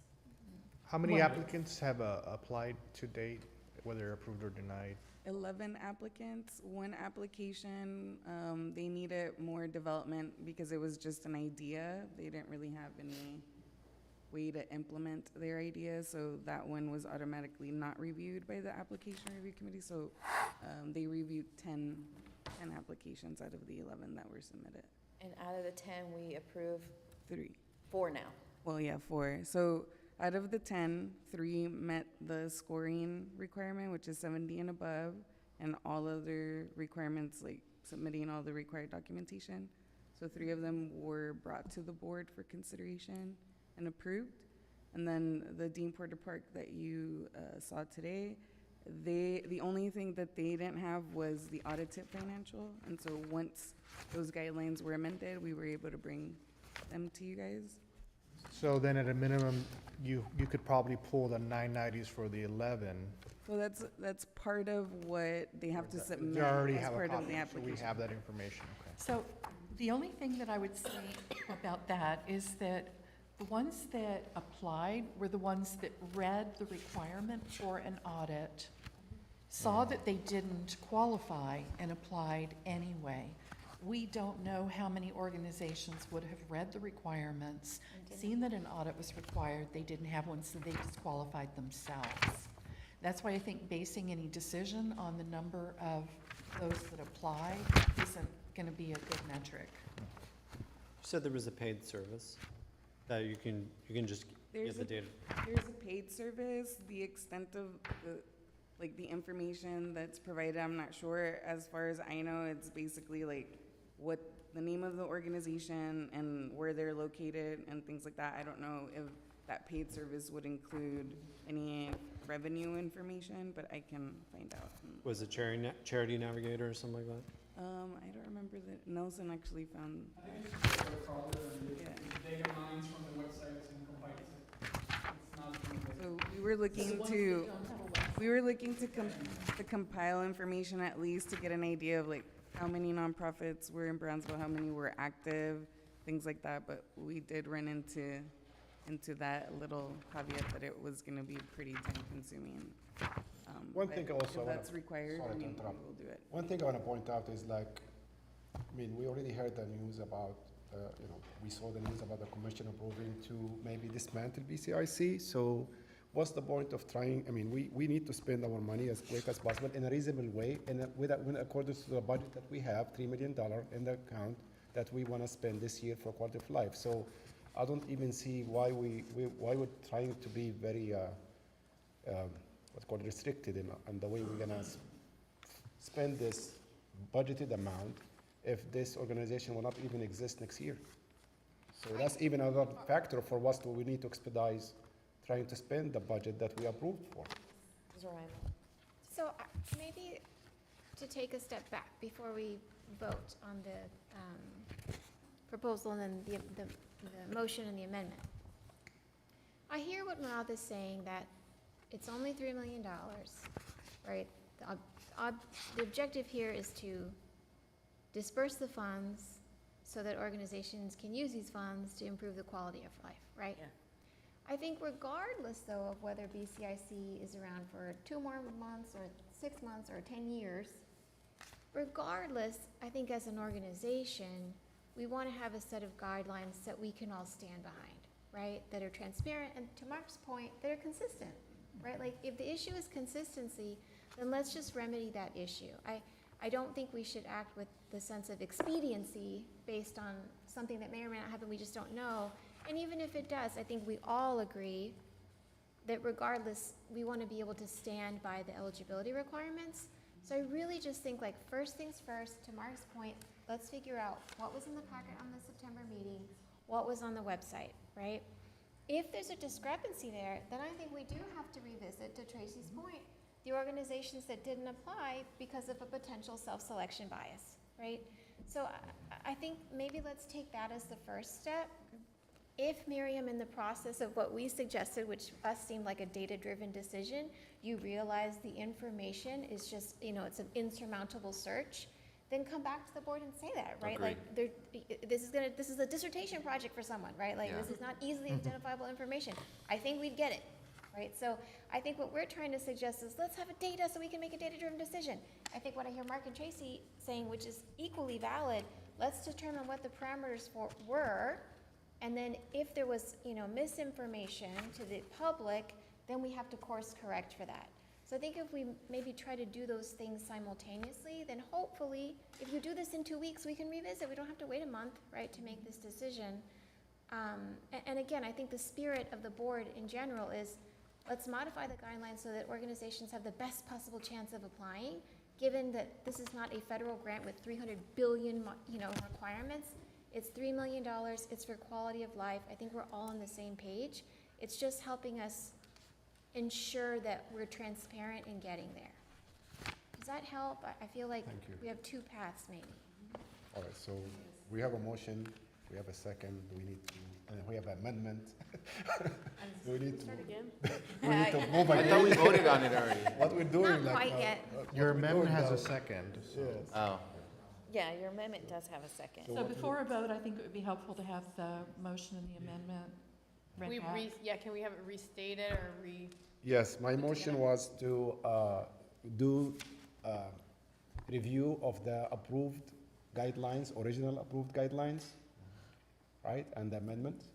And the same time, conduct a research about the status of the nonprofit organizations in Cameron County and Brownsville, city of Brownsville, in terms of their revenue and audit requirement or status. And then Cesar amended that with a grace period for organizations that do not have the audit, right? for administration to explore, Explore. a grace period option. That's, So that was the amendment. yeah. So, yeah. So based on our discussion, do you still want to continue with that, or do you want to change? So there was a second for that, and I guess, Yeah, the discussion now. So that's a motion by Murad.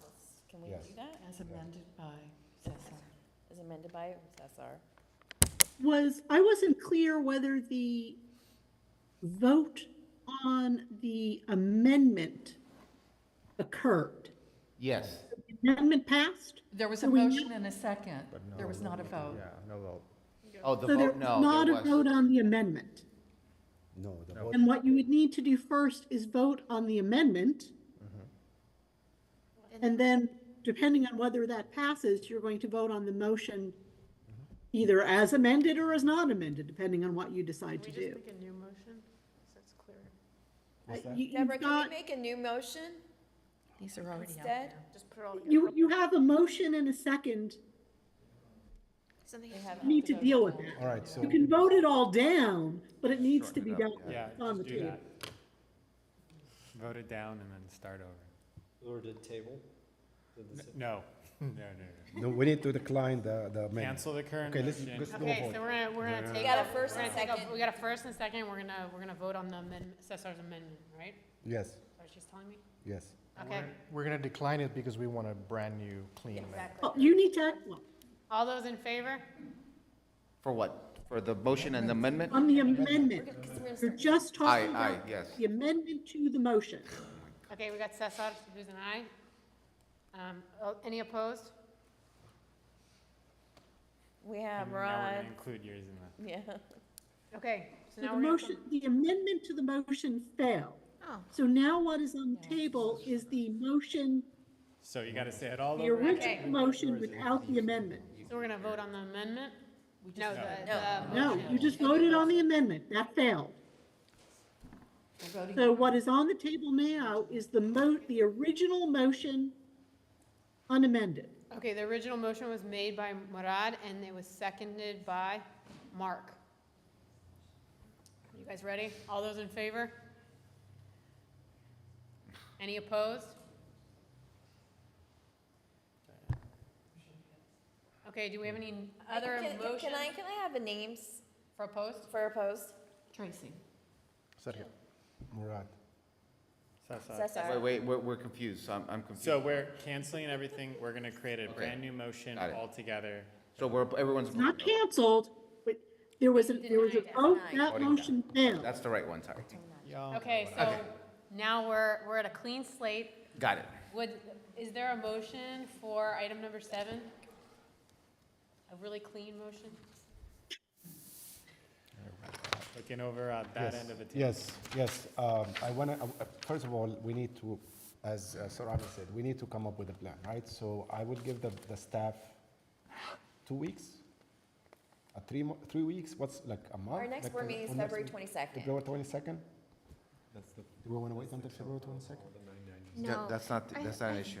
Can I just take a pitch of the amendment and then we can retry it? Yes, go for it. Yeah. Go for it. Chair, so I'm just gonna take a pitch We of need a the, new motion. yeah, I'm sorry, new motion. Sorry, I was gonna and make a then new we motion. I think that gets. Restart if it's not what's scheduled. Okay, Zaraima's about to make a So motion. I think the motion is to request that the staff begin to research the nonprofit organizations in Brownsville, limit the search to Brownsville, to determine their annual revenue and whether or not they have an audit or a certified independent financial statement. To the extent that it is logistically feasible in a reasonable amount of time if the data is publicly available. And if it is not, then present that to the board. In addition, can we just make that one motion first and then I'll make another? I think Yeah, let's not that's- yeah. commingle things. So that's one motion. I second that. Okay.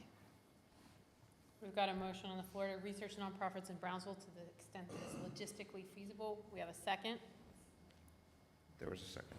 I second it. Second, right, Sergio? All those in favor? Aye. Any opposed? Motion carries. And then you want to do another motion? Yeah, I think let's do a separate motion. And this didn't take the best notes here, so we may have to lean in as a group.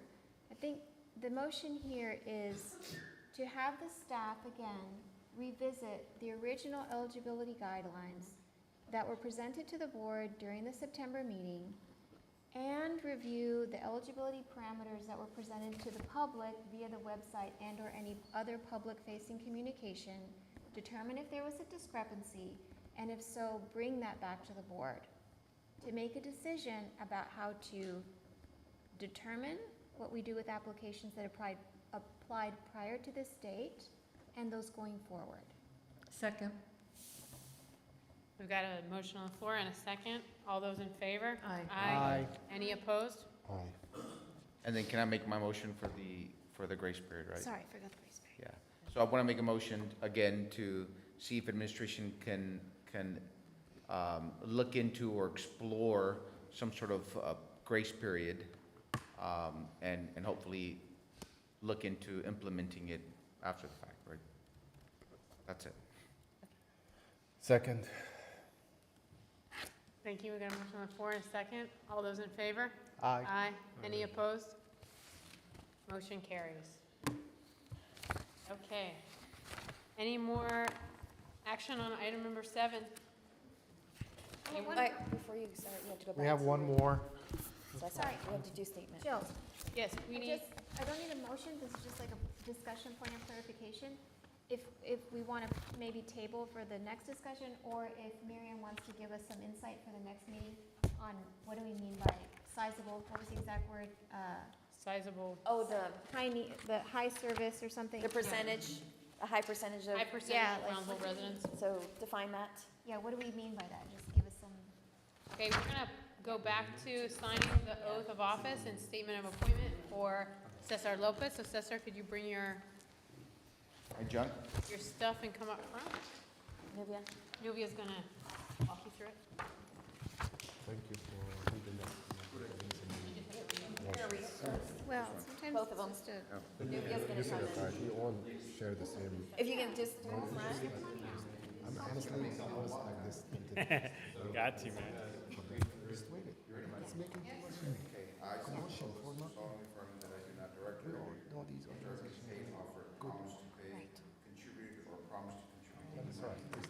It's the one that did it. Or promise any public office or employment as a reward to secure my appointment or confirmation therefore, so help me God.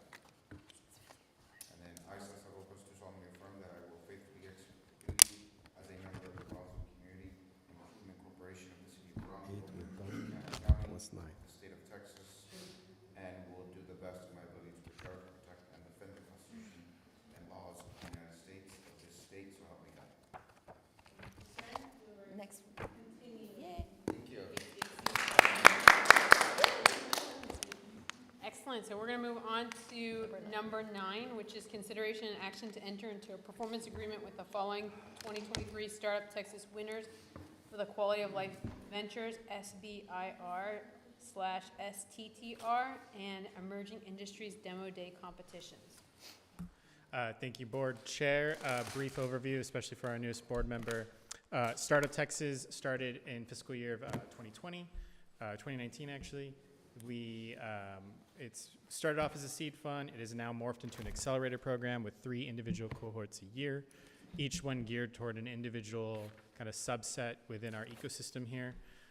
We have the Quality of Life Ventures, which is more for food entrepreneurs, human impact businesses. We have SBIR, STTR programming, which is extremely technical, and it's actually funded by Texas A&M. And then we have our Emerging Industries cohort.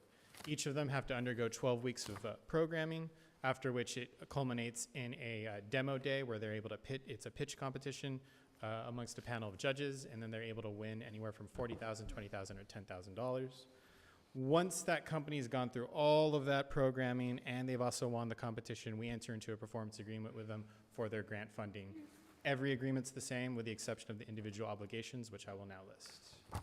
So we have TextQ Rubs. They are from our Quality of Life Ventures first place winner at $40,000. Their breakdown for the grant funding is to hire a social media marketing manager. They're going to have a promotional grassroots campaign to increase sales. They're utilizing $7,000 on 2 new products, as well as a portable kind of a tag-along system that they can use for pop-up events. And they're going to try to reach 25% of more revenue for December by the end of the year. I can kind of go through all these in succession, or I can kind of stop and ask questions for each business. I just had one question Yeah. because I'm new to this. So the funding can be used to hire staff as well? Yeah.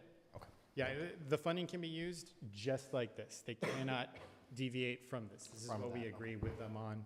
We work with them. We don't just tell them, hey, I expect this from you. It's like what is feasible, and we also have kind of numbers that we want to meet as well, so this is how we work with them on it. Thank you.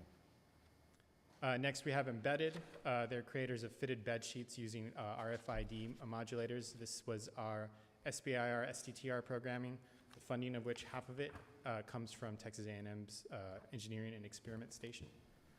They're going to utilize $10,000 of the grant to actually assist with their application for an SBIR program. They're going to actually hire a consultant to assist with them with that.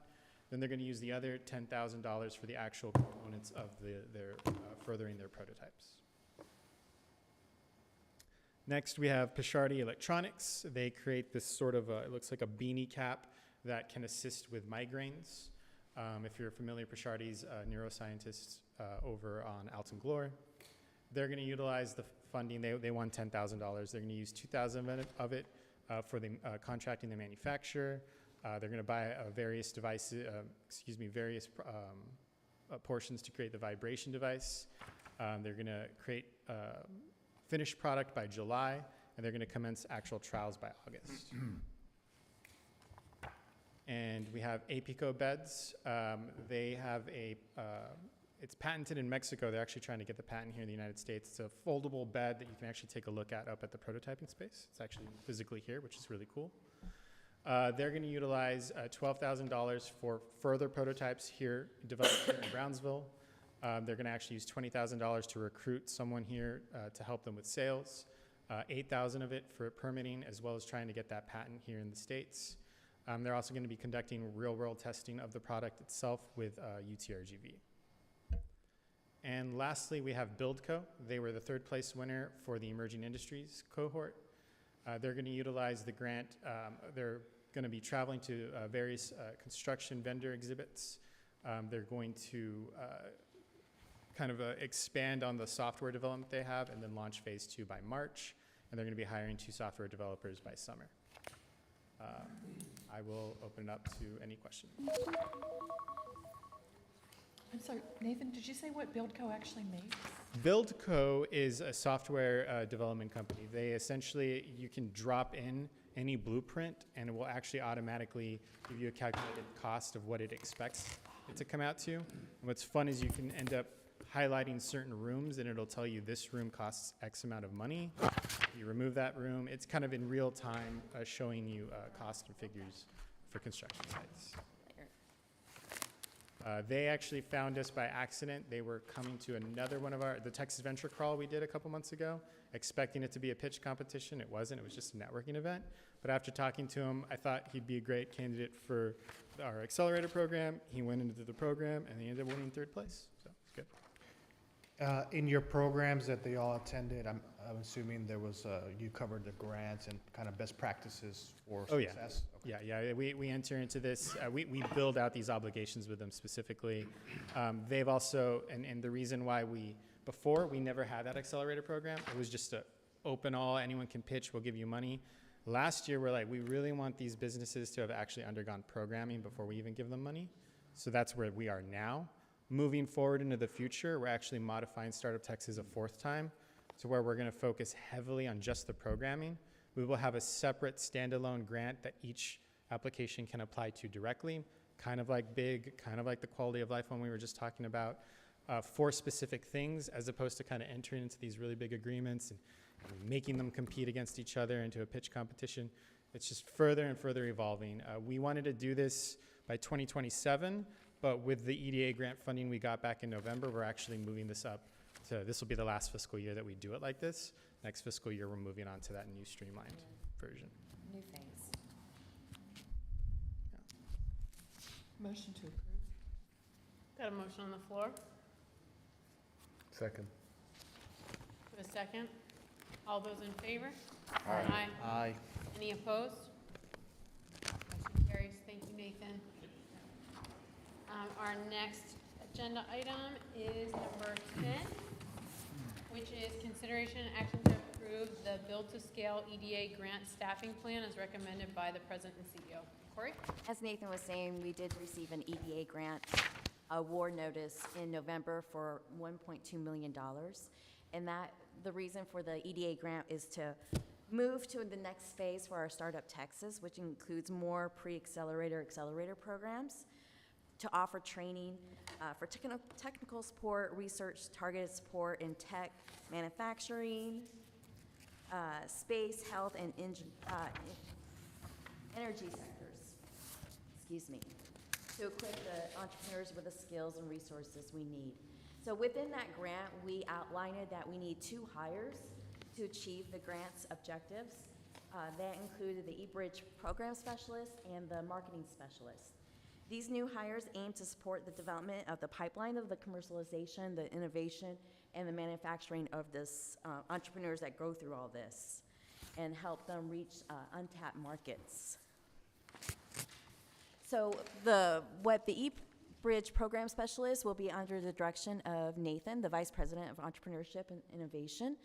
So the duties include program development, including activating the Blueprint Lab upstairs, entrepreneurial support, networking opportunities, organizing the training and workshops, also monitor and evaluate our programs and with the outcomes and the impact of them.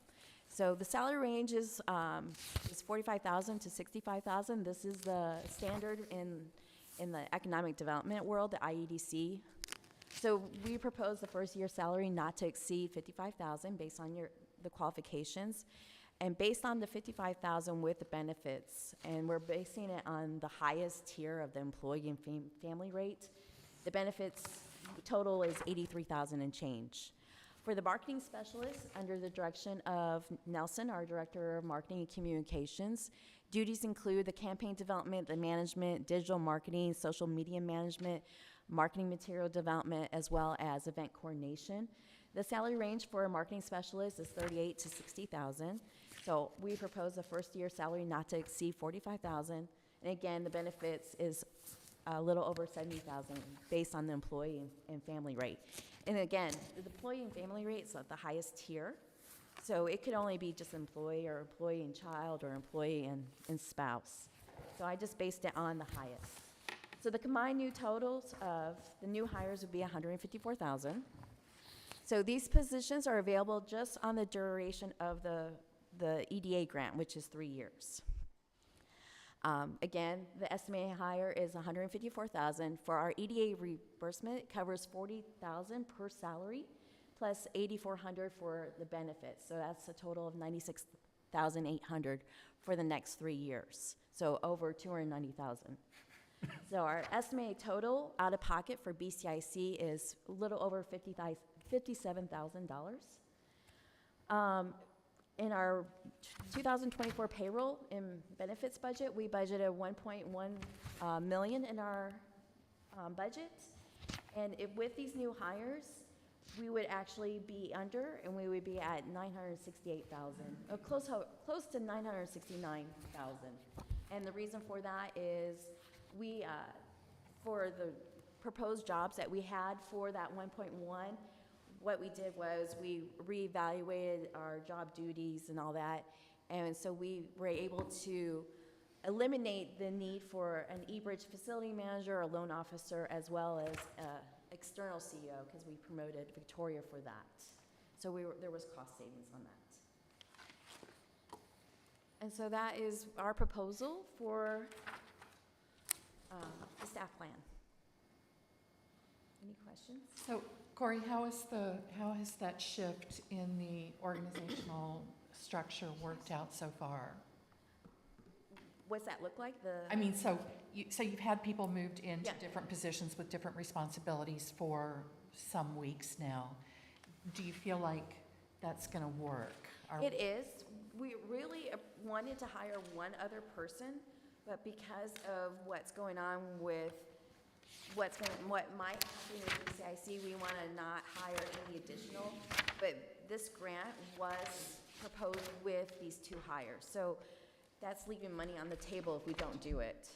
And, for 3 years, you never know, after 3 years, there may be an opportunity for them to stay on. And for these 2 new hires, they can actually help offset just a few of the other staff roles for that, for the time being. Any other questions? I guess the only one I would consider leaving on the table is the facility manager. I just feel like, based on the 2 job descriptions you've just described, I don't know who would sort of assume those responsibilities, and I know now it's a new building and it's nice and everything works, but, it'll age with time. So that was the only, I'm not saying don't do it, I'm just saying maybe, I would wonder, do you still potentially in the future need someone who's As of right now, because we have Nathan and myself, Yeah. but we also have, because our warranty is about to go in actually next month, our Yep, warranty, yep. our 1-year warranty. But we actually have with the city of Brownsville for assist with some maintenance stuff. So we're seeing how that works. So it might be in the future, we might Yeah. need the facility manager, but right now, We can maintain Yes. right now, but you're right, we've already kind of forecasted that is something we're Right. probably gonna need. But at the moment, we've had some hiccups, we're very quickly approaching our 1-year anniversary of opening. But just cleaning staff alone, with UTRGV has dramatically improved. So, things are working out, but that's something we have on the horizon. That's also kind of why the eBridge specialist was eBridge specialist, because they Right. can also help with a few of the maintenance. I'm not expecting them to patch drywall, but they're No. gonna be overseeing someone who's gonna be coming in to yeah, patch and that's what we drywall. looked at. It was like, we couldn't validate a full-time Mhm. facility manager. Not yet. Not yet. Right. So that's why we revisited, okay, what can we do?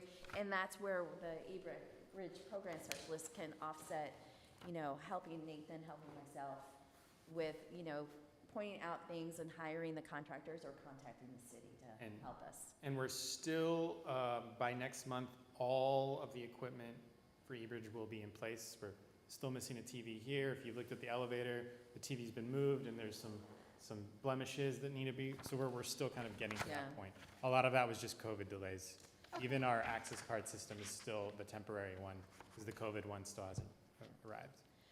But we're excited about the staff positions because, you know, we have a lot of social media channels, so this really will help Nelson, as well as activate more interaction with our TVs and all that, because Nelson already has a lot on his plate, so really looking forward to that.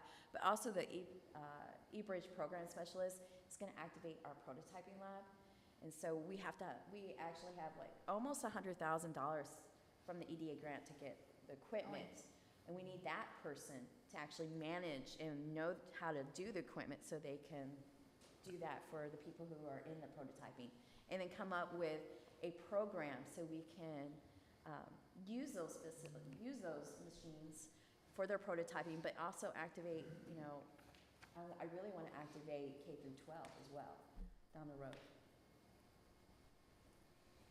Motion to approve.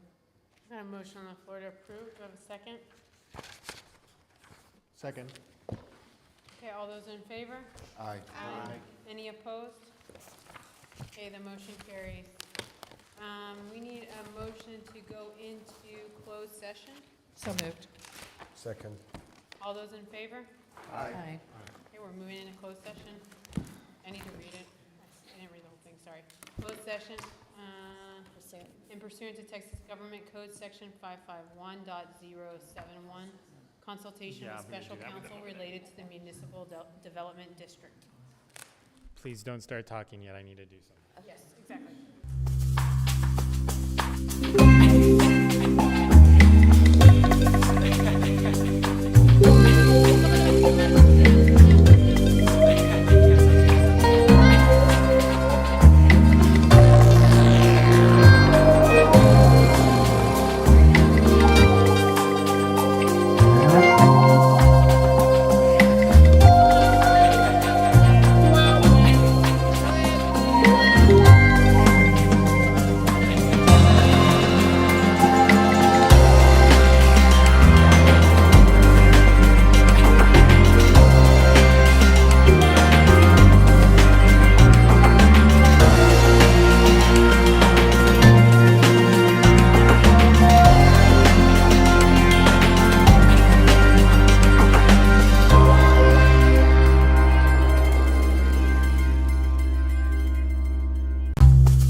have a motion to be back in open session? So moved. All those in favor? Aye. Aye. Any opposed? Okay, we are now back in regular session. In that packet, like I was mentioning right now, these are annual documents that need to be signed. In your packet is also the personal financial statement for this year. We can get started on it now so that we can meet deadline before April. I haven't even done my taxes yet. So you can take that home with you, and as soon as it's We ready, need to see if they're gonna change it. email it to me. Wait, you were saying that these are annual? These don't look familiar. Yes, so I was just notified these are annual reports. I have First noticed that annual? they have not. First annual? Who wrote this? It's,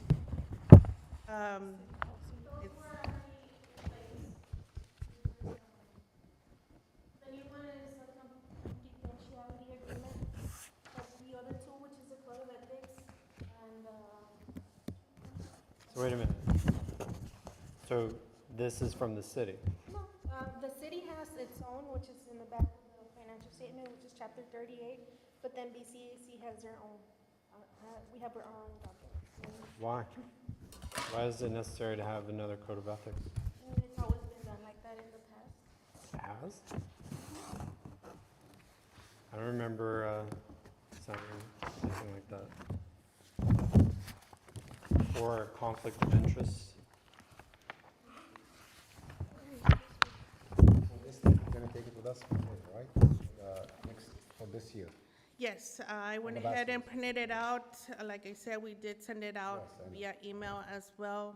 As soon as you can get it done and send it over to me, I can notarize it and send it over to the city. So are you collecting the statement of, You have till April to do it. Yes, I'll collect all the other documents as long as there's. I do have a question about this one. The first year I did it, it was ginormous, and then after I had already submitted it, we got something from the city saying, oh, you guys don't have to do The short, it's great called big the long short. one. You can do the short one. form. So I did, Which one are we doing? I did ask city secretary to see if there was a short form because she only sent me the long form. I have not received a reply, but I will go ahead and yeah, reach can- out to her again. it's not worth I it. think there was like a checkbox, like a sheet with Yeah. checkboxes, and then they said, just do these. The applicable one. Yeah, it was, I mean, but if you did the full disclosure form, Yeah. it was a lot. Yeah. So I would like to hold off until we know exactly what's required. I will reach out to her and then I'll let you all know the response. And it's yearly, the financial statement? Yeah, Yes, it's yearly, that's your- and it has to be due by April 30th. Okay. We're gonna move on to item number 3, which we had moved, which is selection of officers. Could I make a motion of a slate of officers to be entertained? Asking Jill to remain as chair, Mark as vice chair, Murad as treasurer, and our new member Sergio as secretary? Sorry, what's that? Oh, okay, let me start again. Distracted. I was nominating a slate of officers with Jill to continue as chair, Mark to continue as vice chair, you as treasurer, if you would accept the nomination, and Sergio as secretary. So the difference. And he's is- ready to jump in. You're the only one I haven't, well, and Mark, because when I was That's fine. chatting with people, you weren't here. Yeah. I just wasn't like, what, treasure, what's the, You have to find all the money. find the money? Yes. Good, I'm gonna spend the money, if that's what you want. Sure, why not? Send the bylaws of what the, Yeah, just like to be kind of educate, to remind myself. yeah. Yeah, sure, thank So you. that would be, that's my motion, Thank you. is nominating those people for those spots. Is there a second? Second. Yes, of course. You can, Okay. any discussion? You can go to a vote? Okay, all those in favor? Aye. Any opposed? Okay, motion carries. Agenda number 13, which is, congratulations, officers, is, no, 12, sorry. 12 announcements, board announcements or comments. So, wanted to wish Jill a happy belated birthday. Her birthday. She's 21. Her birthday was Oh, happy birthday. today. 21. Happy birthday on behalf of the staff. On comments, when it was doing business as usual, we're also just initiated our website that was approved. Do we continue with that? Yes. Okay. Okay. Business as usual, tell us where. Okay. Any other announcements or comments? And also, you will be getting notification coming up because Mr. Burkhart is about to have a baby, and we are going to celebrate with a little baby shower here. We're just trying to pinpoint the date because Bianca, his wife, is due on the 10th. Well, that's the due date. Yes. So Nathan may just disappear. He does have time off. He's accumulated time off, so he will be taking paternity leave 2 days? More than a on that. I'll still be available, I'll still be checking my emails, I just won't physically be at. Yeah, he'll be with the mama and baby. So, but I'll be sending out for y'all to, if you can join us for just a little luncheon baby shower, just to shower the couple with love. All right. Great diaper party. Excellent. Do we have a And you motion are to- registered where? I have a website, I'll send it for you. That would be great. Awesome. We're going to move on to item 13, which is adjournment. We have a motion to adjourn. Yes. Second? Who's second? Murad, Murad, second. okay. All those in favor? Aye. Motion adjourned. Our meeting adjourned. Oh my God. Aren't you glad I'm It doesn't matter.